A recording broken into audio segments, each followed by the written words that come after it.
Hi, this is Jim with Jeep Patrol. Today we're at Clearwater Beach and we're going to spend a little bit of time talking about taking the air out of your tires. On purpose. The concept of airing down your tires is a simple one. When you're driving on a soft surface, your tire can act like a pizza cutter and just cut through the surface of whatever you're on.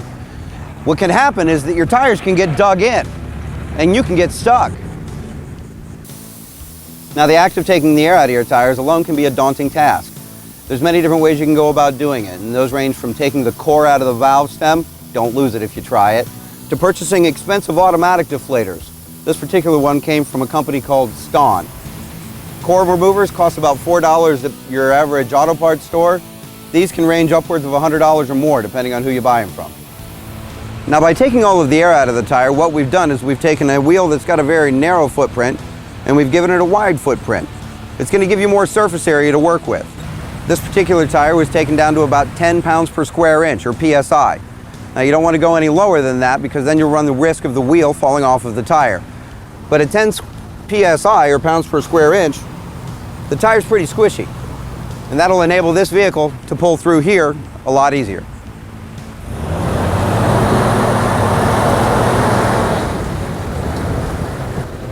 Now, for demonstrative purposes, we've only needed to let the air out of the rear set of tires on this particular vehicle.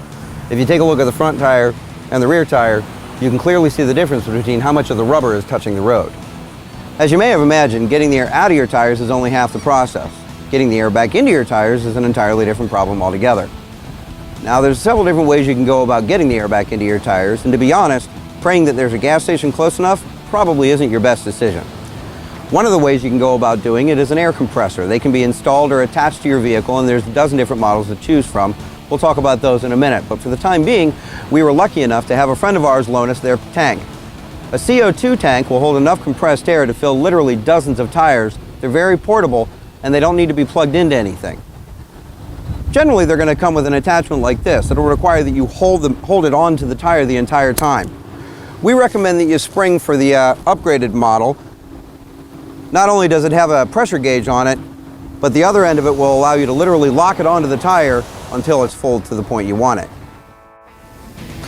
When it comes to compressors, one of your options is an electric compressor. Now, there's a lot of different companies out there that make them, but one of the more popular options is the Viair company. Viair makes compressors that range from $27 to $650. Now, realistically, a $27 Viair compressor is only going to be able to put bubbles in a fish tank, so probably not something you want to be looking at. The number that's important is this number right here. It's the duty cycle percentage. That's going to be directly relevant to the amount of time that the compressor can run versus how long it has to rest before it can run again. 100% duty means it can run 100% of the time, whereas 50% duty cycle is representative of it can run for just as long as it has to rest before it can run again.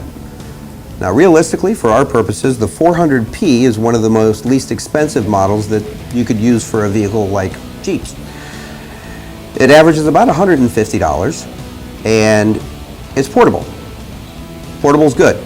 Comes with its own bag, so does the 450P. These are both portable models, and you can take them with you, and they'll do what you need them to do in a reasonable time frame. Now, when it comes to air compressors, bigger truly is better. One of the only limiting factors is going to be your budget. The more expensive you get, the more you get. The higher end models are going to come with a tank. The tank's going to be able to hold usually enough air to do anything you need it to do.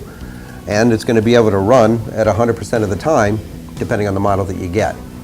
The high-end models are going to be capable of running 100% of the time and holding pressure.